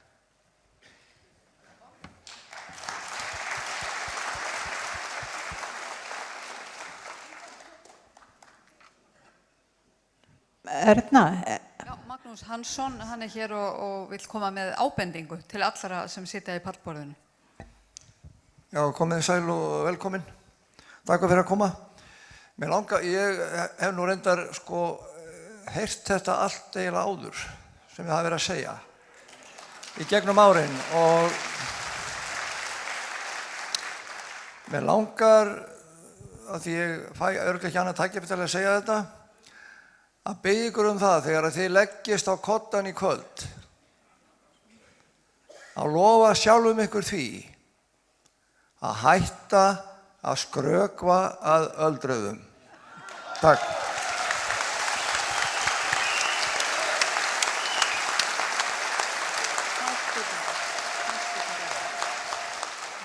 Bryndís hérna. Já, ég hérna með hávaxinn mann sem býður eftir að fá að tala við ykkur, hann vil kynna sig sjálfur. En ég ætla að biðja alla að stytta spurningarnar. Það svo ótal margir sem vilja koma af stað og við getum ekki... Tíminn flýgur. Tíminn flýgur, við höfum mjög stuttan tíma til að... Ég heiti Sigurður Már Helgason og það má segja að það megi skipta þessu í tvennt, annars vegar er það að geta lifað og þar á ég við að með 300.000, en svo langar mig til þess að tala skerðingarnar. Að ykkur sem borgar 80% af þeirri innkomu sem hann hefur, hafið ekki gert ykkur grein fyrir því. Og það sem ég vil leggja fyrir, ég ætla að vera stuttorður, að fulltrúi Framsóknarflokksins, ég ætla að spyrja þig að því, ætlar að sjá til þess að þetta sem þið eru, þessi drög sem þið eru með á Alþingi núna, að þið samþykkið þau. Og farið ekki frá borði. Og ég myndi vilja spyrja alla þá sem sitja hérna á sviðinu að þeir þokju hlutunum áfram. Við vitum það alveg hreinu að það verður ekki alveg eins og ég vildi hafa það. Heldur að þið séu ekki með neinn undarbrögð. Ég gerði þetta ekki af því þið gerði þetta eða eitthvað svoleiðis. Bara að koma hlutunum áfram og eins og ég sagði við ykkur, að borga 80% af innkomin dálítið mikið. Ég veit það að þið, þó með það sem ráðherralaun, þá gerið þið það ekki. Og ég ætla að rökstyðja þetta. Ég borga 40% af mínum launum, sem ég enn að vinna 76 ára gamall, en hvað með það sem ég ætti að fá og ég byrjaði að vinna fyrir 10 ára gamall? frá TR. Það er 0. Spurning til þín. Þá sjáum við hvað staðan er. Takk fyrir og ég óska ykkur til hamingju með þennan öfluga fund.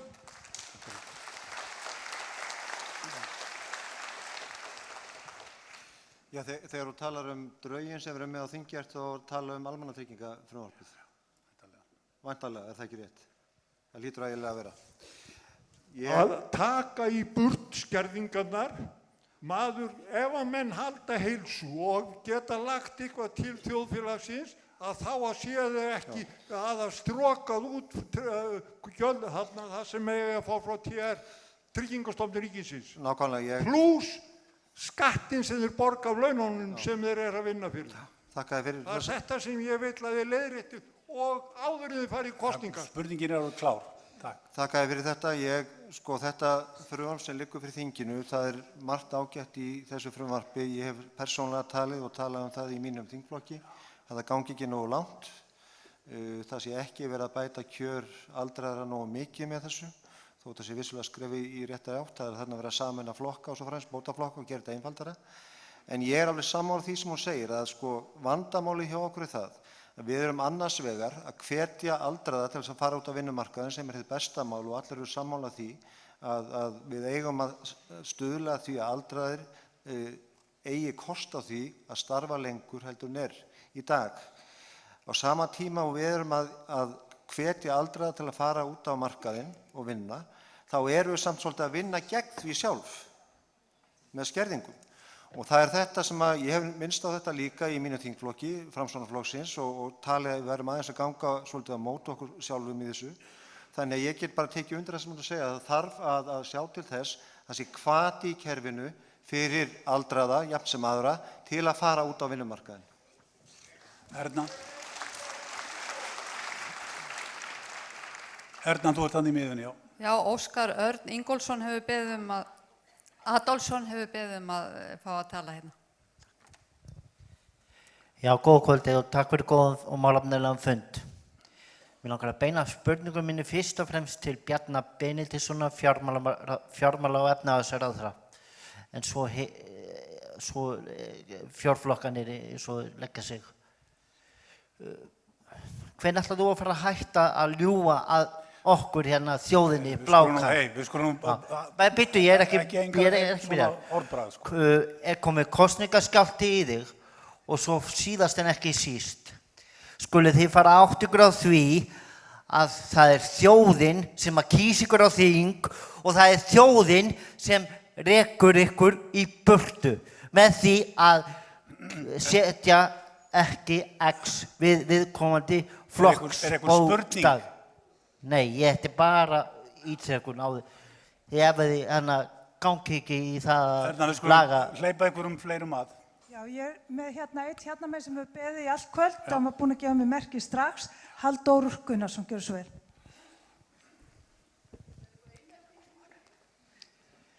Já, það gleður mig að vera hér á fundi og sjá ykkur forystumenn en mér hafði verið sagt að formennirnir myndu mæta og þeir eru nú ekki allir hér.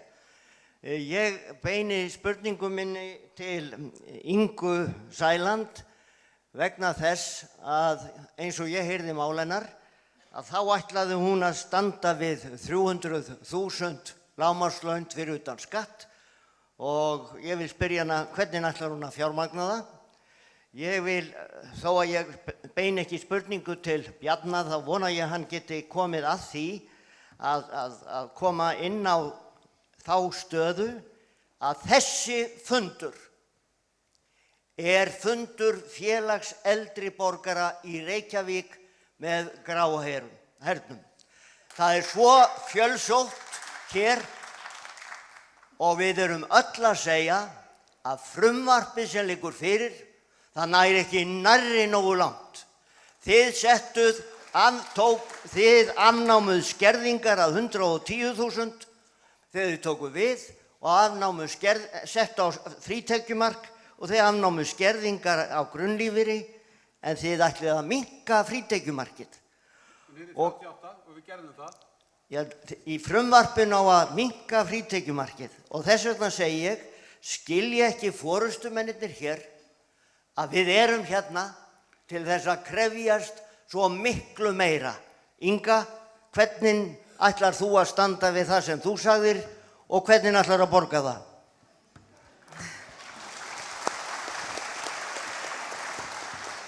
Já, takk fyrir spurninguna, Halldór. Ég ætla náttúrulega að standa við það leið og það er búið að kjósa mig til þess. Það er nú ekki flóknara heldur en það. En það er að nóg að taka. Það er ekki bara það að ríkissjóður er útbólginn af peningum eins og við getum, það var nú ýmislegt þakka, við þurfum ekki alltaf að vera neikvæð. Bjarni hefur staðið sig vel hvað það varðar að safna aurum í ríkissjóðinn okkar. Hann hefur líka, ég ætla nú ekki að svara meira heldur fyrir það, verið að greiða niður skuldir og annað slíkt. Efnahagsleg afkoma okkar er góð á margan hátt þó að við séum ansi stór hluti, sennilega 40.000 Íslendinga fyrir utan börnin okkar og annað sem líða hér bara mjög mikinn skort og erum eiginlega í fátækt, bara í fátækt. En við eigum lífeyrissjóði, já. Við eigum lífeyrissjóði þar sem var settar undanþágur reglu 1988 frá því að þessir sjóðir greiddu í ríkissjóð. Við eigum útistandandi fólki í landinu tæpa 1200 milljarða í ógreidda skatta til okkar ríkissjóðs frá lífeyrissjóðunum. Lífeyrissjóðirnir eru orðnir risavaxið bákn sem er einfaldlega að fara að éta okkur upp. Þeir eru bara að eignast hreinlega allt landið eins og að leggu sig og í stað þess að geta glaðst yfir því að því við eigum það, þá erum við eiginlega að verða kúguð af því. Og ég ætla bara að segja það er kominn tími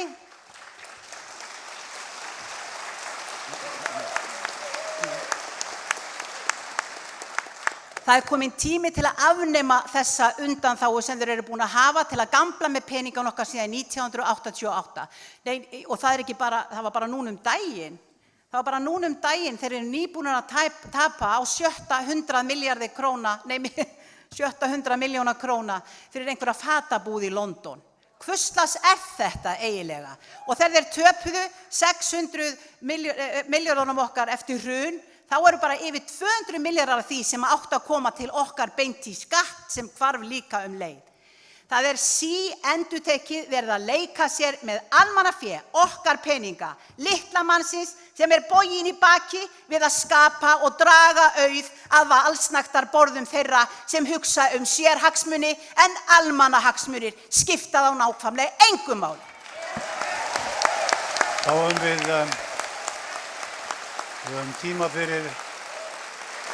tíma fyrir tvær spurningar. Eina hérna, Bryndís, hjá þér.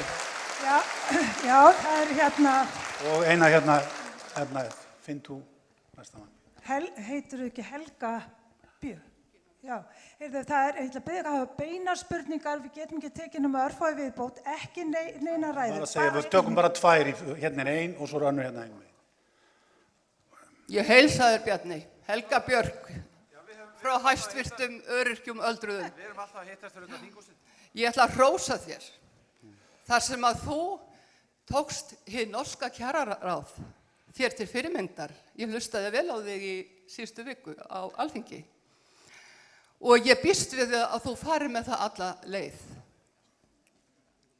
Vegna þess að í hinu norska kjararáði... Við þurfum að fá spurningu, þú getur ekki staðið þarna og spjalla bara. Í hinu norska kjararáði falla öryrkjar undir og þá ætla ég að spyrja þig, hvenær ætlað þú að lögfesta dagsetningu fyrir íslenska öryrkja og aldraða í kjararáði?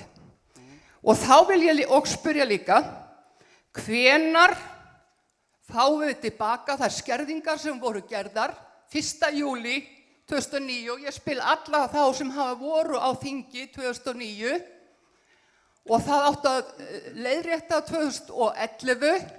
Hvar eru þeir pappírar undirritaðir? Var ekki Flanagan sem talaði við Jóhann og Stengrin?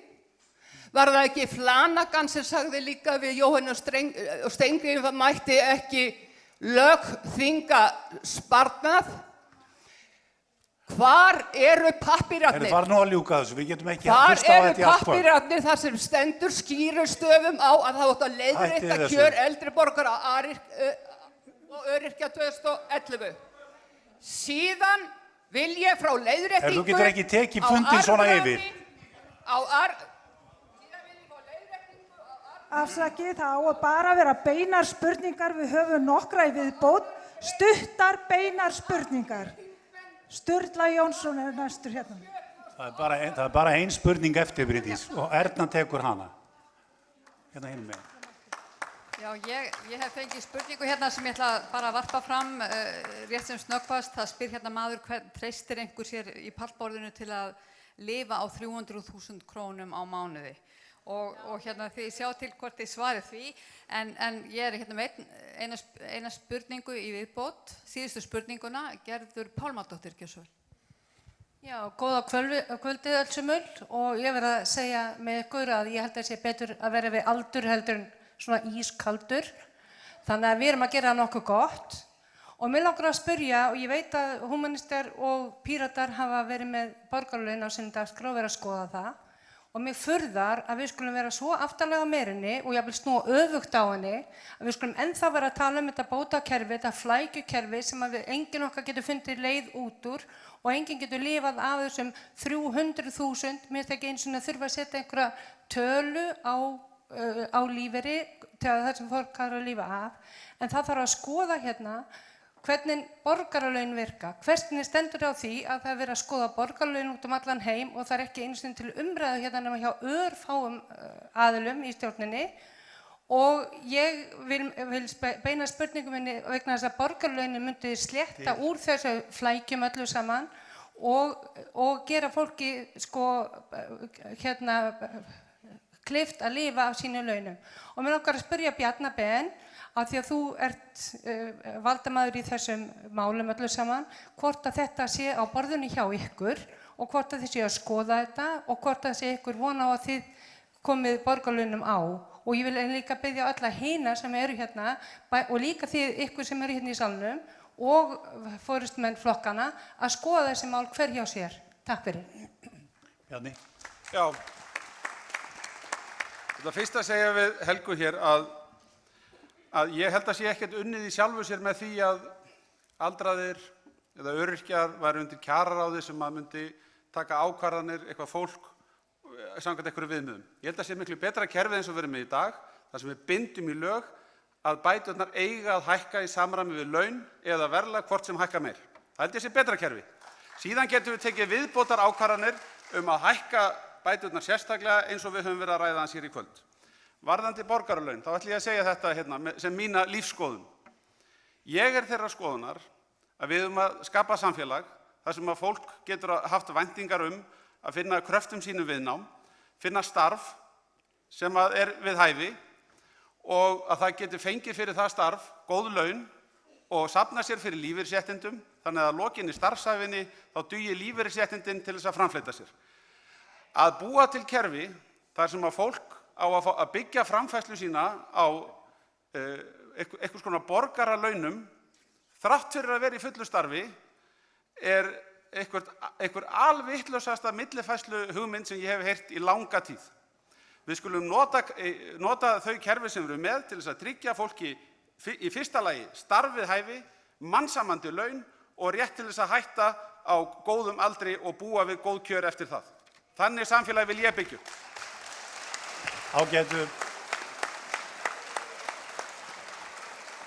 Ágætu fundamenn, við verðum að fara að ljúka þessu. Við skulum fá stutt komment frá öllum panelnum hér og byrjum á hinum endanum núna. Katrín Jakobsdóttir, ef þú myndir vilja byrja, við skulum svona reyna að miða við mínútu því að við ætlum að reyna að komast heim í kvöld einhvern tímann. Ég vil náttúrulega þakka kærlega fyrir þennan fund og það sem eftir stendur er að það eru kjörin sem eru númer 1, 2 og 3 og ég hef talað skýrt í þeim efnum. Það þarf að fara upp með framfærslu aldraðra upp í 300.000 króna lágmarkið og við megum ekki gleyma því að það eru til nóga peningum í þessu samfélagi. 10 ríkustu prósentin á Íslandi eiga 75% af öllum auðæfunum og ég verð að segja það að það er mál aldraðra alveg eins og okkar hinna að koma hér á auknum jöfnuði í þessum samfélagi og treysta okkur þá til þess að sækja tekjur til þess að jafna kjörin. En þessi peningar eru til og það þarf að tryggja það að aldraðir geti lifa mannsæmandi lífi fyrir sínar tekjur. Það var spurt, treystu við okkur til að lifa af 300.000 krónum? Ég sagði það líka hérna áðan, það er engin ofhaldin af 300.000 krónum. Framfærslu viðmið velferðarráðuneytisins þegar ég mældi þau á mína eigin fjölskyldu, þau sýndu það að við myndum ekki lifa af 300.000 krónum miðað við þau viðmið ef við værum bæði með 300.000 krónur ég og minn maður. Þannig að við skulum líka átta okkur á því að það er engin ofhaldin af þessu, en það er að minnsta kosti viðmiðið sem er verið að tala og ég styð þá kröfu. Síðan vil ég segja það hér að lokum líka að það eru ýmsir aðrir þættir sem skipta máli. Það eru húsnæðismálin, búsetuúrræðin, hjúkrunarheimilin þar sem þarf að gera stórátak og að lokum vil ég líka nefna sérstaklega gjaldtökuna í heilbrigðiskerfinu og ef það gæti nú nást sátt það að lyfta gjaldtökunni í heilbrigðiskerfinu til dæmis fyrir aldraða og öryrkja og börn til að byrja með og taka hana niður í áföngum, þá myndi það muna miklu því það er óþolandi að fólk þurfa að neita sér það að sækja lyf eða læknisþjónustu. Það er ekki boðlegt í 11. ríkasta samfélagi í heimi. Þannig að ég vil þakka fyrir fundinn og þið spyrjið hvað verður efndirnar? Já, þið þurfið auðvitað að meta það hverjum þið treystið til þess að taka á þessum málum. Það hafa verið erfiðir tímar í íslensku samfélagi en við erum að minnstakosti sammála við það að það er lag og þessi mál eru forgangsmál fyrir þessar kosningar. Tíminn er búinn. Takk. Ragnar Þór Ingólfsson, gjörðu svo vel.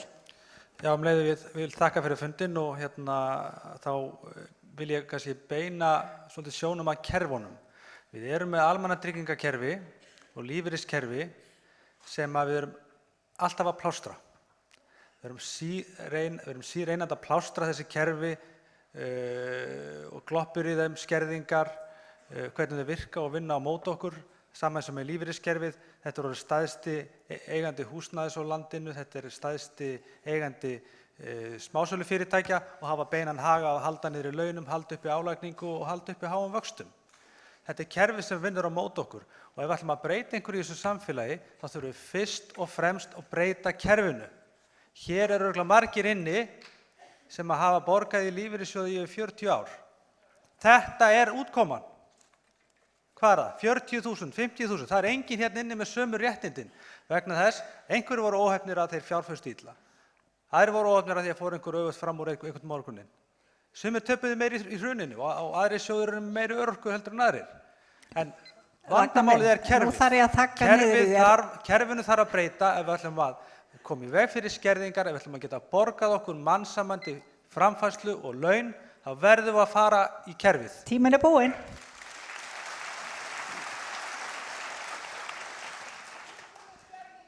Sigríður Ingibjörg, gjörðu svo vel.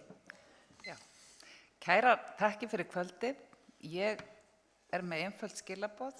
Við í Samfylkingunni höfum þrívegis á þessu kjörtímabili lagt til að greiðslur almannatrygginga hækki til samræmis við kjarasamninga og það afturvirkt líka, en það hefur verið fellt af stjórnarmeirihlutanum í öll 3 skiptin. Við eigum þessar tillögur vel útfærðar og fjármagnaðar og munum hrinda þeim í framkvæmd, fáum við til þess stuðning ykkar í kosningunum, þess vegna hvet ég ykkur til að setja X við S. Þorvaldur Þorvaldsson. Já, ágætu fundamenn. Það hefur komið skýrt fram á þessum fundi hvað sem verður þetta lífeyrisfrumvarp sem núna er í vinnslu, að það er nauðsynlegt að vinda ofan af markaðshyggjunni í samfélaginu og markaðsvæðingunni og þetta lífeyrissjóðakerfið er bara hluti af henni. Það er engin bættari með því þegar hann kemst á eftirlaunaaldur eða hættir störfum að eiga hlutdeild í þrotabúi. Ég held að það skiptir öllu máli. Alþýðufylkingin í raun og veru vill koma á jöfnuði frá grunni á allri starfseminni og eftir starfsævina. Þannig að það þurfi ekki að auka ójöfnuðinn til þess að keyra upp hagvöxtinn, til þess að borga svo pínulítið tilbaka í gegnum skattana. Við viljum hafa þetta gegnsætt og einfalt. Og ég held að það sé í raun og veru stefna sem flestir aðhyllast og hvet ykkur til þess að setja X við R og taka þátt í okkar baráttu áfram. Jón Þór Ólafsson, gjörðu svo vel. Já, takk. Lágmarkskrafan sem kemur fram í stefnuskjali Gráa hersins er að eftirlaun er aldrei lægri en lágmarkslaun og nú hefur Bjarni Benediktsson og allir hérna við borðið sagt þeir séu sammála. En hvað gerist eftir kosningar? Þannig að nú fyrir kosningar væri kannski hægt að, eins og einn úr salnum nefndi, að hækka þessa upphæð í frumvarpinu í 300.000 krónur. Og hvað myndi gerast Hvað myndi gerast, nú er Bjarni eftir að tala, hvað myndi gerast ef ykkur myndi leggja fram breytingartillögu á frumvarpinu? Það tilbúið í nefnd, það vantar bara nefndarálit. Allar gestakomur eru búnar, það er bara að leggja það fram. Og ætli Bjarni Ben setji nafn sitt á það, verður hann flutningsmaður. Þarna fáum við þá hreint.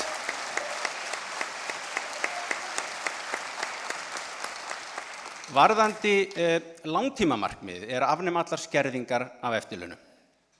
Þetta er stefna Gráa hersins, þetta er stefna Pírata. Og vitið þið hvað þetta heitir? Þetta heitir borgaralaun.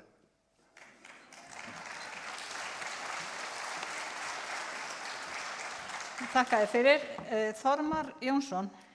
Já, kæru eldri borgarar, ég ætla að tala kannski aðeins öðru en aðrir og auðvitað er sammála með þessar 300.000 krónur en heilbrigðiskerfið, eldri borgarar og sjúkir, þeir eigi ekki að þurfa að borga fyrir það, alls ekki. Og við erum hætta með þessar skerðingar og við þurfum að hjálpa þessum hóp sem er illa settur og vitum hver þessi hópur er. Og hvatning til atvinnurekenda að leyfa eldra fólki að vinna lengur og það er hægt að gera á ýmsa máta. Svo er annað hérna sem ég vildi nefna að hætti að ausa fé í tryggingafélögin. Við erum að borga allt of mikið tryggingar. Við þurfum ekki að tryggja sófasettið. Það er nú að vera með brunatryggingu. Þetta er svolítið stór póstur hjá öllum.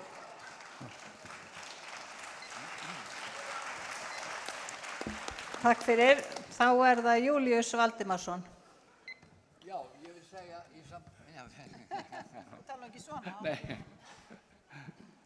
Ég vil segja í sambandi við borgaralaunin að það væri ágætt að hugleiða það, þið sem hér eruð, að á næstu áratugum mun sjálfvirkni aukast gífurlega og það séð fram á að milljónir og milljarðar fólks mun missa vinnu sína vegna sjálfvirkni. Við erum á krossgötum þar sem við verðum að gera þau fyrir okkur hvort að þessi arður sem verður af sjálfvirkninni á að fara til eina ofurríku kapitalistar sem að eiga öll þessi vinnutæki og þessi fyrirtæki eða hvort að það á að koma borgaralaunum sem tryggir það að arðurinn af þessu fari þangað til þess að tryggja það að fólk sem að missir vinnu sína að það hafi almennilega framfærslu. Það eru borgaralaunin. Næsta skref er ekki borgaralaunin heldur það að afnema þessa skerðingu milli 30 og 40% sem að á eftir enn að leiðrétta þegar að frá því að 2009 reyndar í janúar, ekki í júlí. Tíminn er búinn. Að þá það þarf að leiðrétta þá skerðingu og það þarf að sinna þeim mannréttindum að enginn sé án mannsæmandi kjara til að standa undir sinni framfærslu. Takk. Inga Sæland, gjörðu svo vel. Já, takk fyrir það. Hér kom spurningin áðan, treystið þið ykkur til að lifa 300.000 krónum. Sú sem hér situr skrimtir enn á sínum 200.000. En það er líka allt munaður. Maður situr heima og er löngu hættur að láta sér detta í hug. Það sem að flestum þykir bara alveg sjálfsagt og það ekki einu sinni eftir að hafa. En hér í kvöld hefur verið ánægilegt að vera með okkur og í rauninni þá vitum við það í sambandi við hóp eldri borgara þá er hann í rauninni tvískiptur að því leyti til að það eru þeir sem eru lánsamir og hafa haft það betra og svo merkileg sem það er, þeir hafa unnið og þrælað fyrir sínum lífeyrisréttindi sem að er síðan einfallega eignasviftur. Við eigum jú 1. málsgrein 72. greinar stjórnarskrárinnar sem kveður á eignarréttinn og ég get ekki betur skilið, enda ekki náttúrulega ennþá hann lögmaður en svona búin að lesa aðeins í lögum. Ég get ekki betur séð en að hér séum hreina eignaupptöku að ræða og ég myndi nú bara mana Gráa herinn til að láta reyna á það fyrir dómi hvort það sé í rauninni leyfilegt að skerða það sem er búið að vera að vinna fyrir í rauninni sem er búin að vera skikkaður til að gera á lögbundinn hátt, hvað sem manni líkar betur eða ver. Svo er það hinn, mér langaði bara að þakka fyrir og segja hinn hópurinn situr eftir og þegar ég hlakka til að verða gömul, ég er lögblind í dag en leið og ég verði 67 ára gömul þá fæ ég fulla sjón, ég breytist í það að verða eldri borgari, ég sit áfram með það sem ég hafði sem öryrki nema ég verði skert 30.000 krónur og ásensat af því þá er ég náttúrulega komið fulla sjón, það hlýtur að vera. Þannig að Jón Valur Jónsson, gjörðu svo vel. Já, takk fyrir. hann Bjarni Benediktsson, hann hefur verið að lofa ýmsu hérna og tala það sem þeir vilja að gera. Við getum bara horft til þess, hann hefur verið við völd nokkuð lengi, líka fyrir Jóhannestjórnina. Og hann, já, líka fyrir þá daga Jóhannestjórnarinnar. Það ekkert fyndið við það að hann hefur ekki staðið sig fyrir eldri borgara. Eins og Björgvin Guðmundsson benti á, þá skortir 56.000 krónur upp á það að þeir hafi efnt það sem þeir lofuðu 2013 að hækka þetta til jafns við lágmarkslaun og það eru 56.000 mánuði, þeir eru ekki byrjaðir á því ennþá og þeir lofuðu að gera þetta strax. Hvað þýðir það? Það þýðir það að þeir skulda hverjum lífeyrisþega 2,2 milljónir króna vegna allra þessa cirka 40 mánaða sem eru síðan kosninganna 2013. Síðan ætla ég að benda á það að frumvarpið sem hann að lofa hér og prísa, það hefur ýmis áhrif, meðal annars þessi áhrif að 4.200 manns munu sæta lækkun, segja hverjir. Félag eldri borgara og Grái herinn á fundi núna 8. þessa mánaðar á Austurvelli og þetta nú þegar hrikalegt því að það 11% lífeyrisþega búa við sárafátækt og það engin hjálp í því að það sé verið að skerða lífeyristekjur fólks og skerða hjá fólki allt að 80% í þessum jaðarsköttum sem þeir taka til hagnaða fyrir Tryggingastofnun. Takk fyrir, tíminn búinn. Bjarni Benediktsson, gjörðu svo vel. Já, mig langar til að þakka fyrir tækifæri til þess að koma hingað í kvöld og hlusta á ykkur. Og ég ætla að segja fyrst að það hafa ýmis mál ekki komist á dagskrá eins og búsetuúrræði og húsnæðismál. Við höfum lítið rætt lyfjakostnað sem verður að lækka. Við höfum ekki mikið verið að ræða heilbrigðiskostnað sem þarf líka og sömuleiðis að lækka. Sveigjanleg starfslok eru hluti af þessu frumvarpi hér sem ég tel vera mikinn kost þannig að fólk geti valið að starfa lengur og bæta þar með réttindi sín. Þetta annað atriði sem ekki mikið komið til tals hér í kvöld. En hér hefur verið hins vegar rætt það að við þurfum að hækka bæturnar og við erum sammála það. Ég hins vegar algerlega ósammála þeim sem tala með þeim óábyrga hætti hér að við munum einhvern tímann búa við þau skilyrði að geta afnumið allar skerðingar vegna allra tekna vegna þess að það eru skilaboðin það að sá sem hefur há lífeyrisréttindi, tökum sem dæmi hæstaréttardómara sem á mjög fínum lífeyrisréttindum, þetta eru skilaboðin það að það sé skynsamlegt að taka af sameiginlegum sjóðum okkar til þess að tryggja slíku fólki borgaralaun eða réttindi úr almannatryggingakerfinu án skerðinga. Tíminn búinn. Og það þýðir bara eitt. Það verður þeim mun minna til skiptana fyrir þá sem eiga léleg lífeyrisréttindi eða engin. Og það heimskulegt kerfi. Takk fyrir þetta. Benedikt Jóhannesson, gjörðu svo vel. Já, góðir félagar, við höfum heyrt hér í kvöld að fólk lofar öllu fögru. Við höfum heyrt það áður og loforð eru lítils virði ef við horfum á söguna. En nú skulum við hætta að horfa á söguna og við skulum horfa allar framtíðar vegna þess að það sem við getum breytt. Við breytum ekki fortíðinni. Og ég segi, við skulum koma á kerfi þar sem við drögum úr skerðingum, þar sem við náum öllum heildartekjum upp í lágmarkslaun og hvernig ætlum ég að borga fyrir þetta? Jú, ég ætla meðal annars að borga fyrir það með því að leyfa fólki að vinna. Það verði ekki stoppað. Það ekki sagt þegar þú ert 65 ára, hættu nú, 67 ára, þú ert ónýtur, 70 ára, og haugana með þig. Nei. Við eigum að nýta krafta allra, við eigum að nýta getu og þekkingu allra, þá græða allir og þannig eigum við auðveldara með að borga fyrir þessar breytingar. Takk fyrir. Takk. Karl Garðarsson, gjörðu svo vel. Já, ég vil byrja á því að þakka fyrir þennan góða fund og gaman að sjá eins og ég sagði áðan hversu margir hafa séð sér fært að mæta hér í kvöld. Aldraðir, þetta mjög stór hópur og þetta hópur sem ekki einsleitur að því leyti að kjör þessa hóps, það að segja hvað fólk hefur milli handana, það mjög misjafnt. Það hefur komið fram að það 4.500 aldraðir sem að búa við mjög slæm kjör. Það sömuleiðis 4.500 öryrkjar sem búa við slæm kjör. Það kostar nokkra milljarða að laga, bæta hag þessa fólks.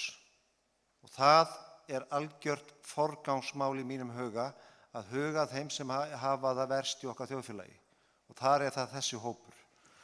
Og það hlýtur að vera forgangsmál hjá okkur sem erum að stjórna þessu landi að gera þetta. Þessi peningar eru til og ég hef talað fyrir því að þetta sé það fyrsta sem við gerum að taka á þessu málum þessa fólks. Það eru fleira sem er heldur en kjaramálsins sem að skipta máli. Búsetu úrræðin eins og var nefnt hér áðan, hjúkrunarrými. Tíminn er búinn. Já, þá skulle ég bara stoppa. Ég þarf bara að þakka ykkur fyrir og vil þakka Gráa hernum fyrir það sem er gert fyrir eldri borgara. Óttar Proppé, gjörðu svo vel. Já, ég vil þakka fyrir fundinn. Ég var spurður eins og aðrir hvort ég treysti mig til þess að lifa af 300.000 og ég hef oft lifað við lágmarkslaun. Það er hægt, en það er ekki hægt með sóma og það er ekki beinlínis skemmtilegt. Og það er eins gott að maður fá ekki tannpínuð að lenda í neinu. Lágmarkslaun eru lágmarkslaun af því að þau eru lágmark og það er skömm að því og það er ósómi fyrir þetta samfélag að það sé einhverjum úthlutað að vera undir lágmarkslaunum. Þannig að það er forgangsatriði að koma öllum allavega þangað. Það er líka mjög mikilvægt og ég tek undir með fundinum að minnka þessar skerðingar og tekjutengingar vegna þess að þær eru letjandi og flækjandi. Ég vil segja að það er einhver ástæða fyrir því að hópur aldraðra hefur setið eftir á þessum 8 árum sem eru liðin frá hruninu. Björt framtíð hefur með hinum stjórnarandstöðuflokkunum lagt fram ítrekað á Alþingi tillögur að hækka bætur eða laun upp í takt við lágmarkslaun, en það hefur alltaf verið fellt. Tíminn er búinn.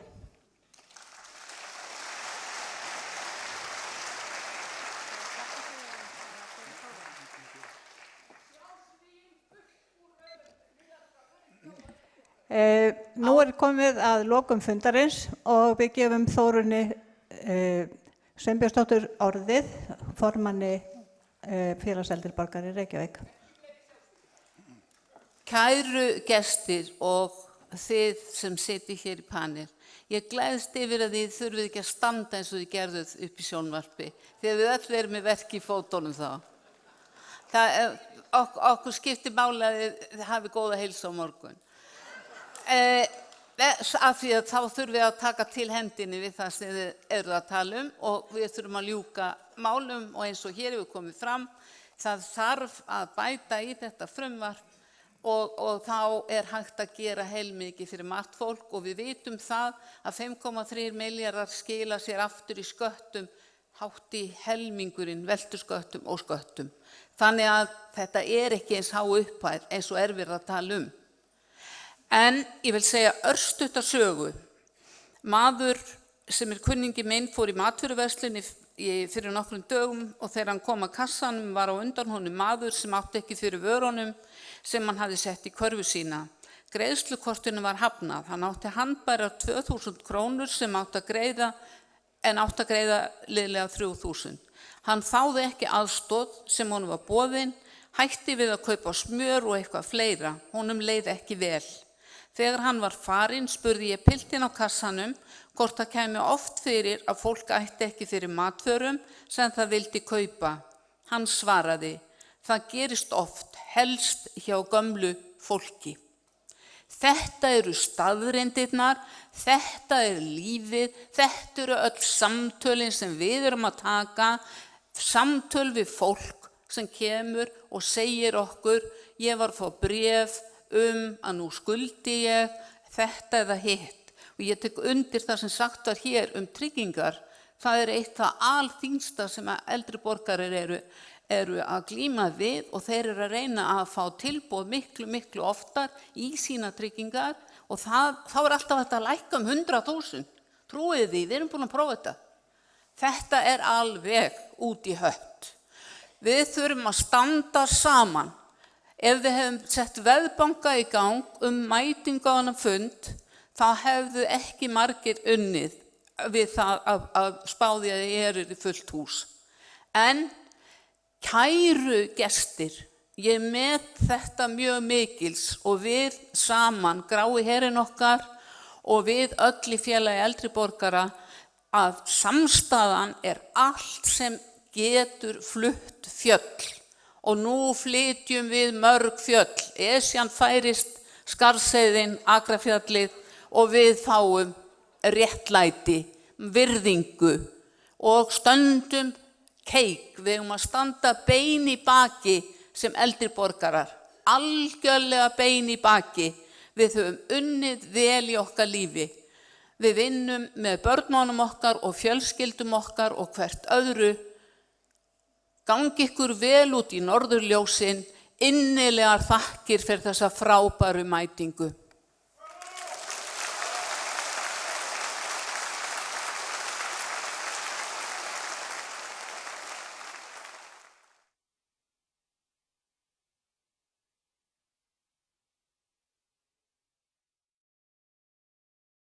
Magnúsdóttur fyrir aðstöðuna hér í kvöld og ég ætla endilega að ganga beinn í baki, ég er að drepast í bakinu, búin að standa hérna í allt kvöld, en takk kærlega fyrir fundina og gaman að sjá ykkur, takk kærlega.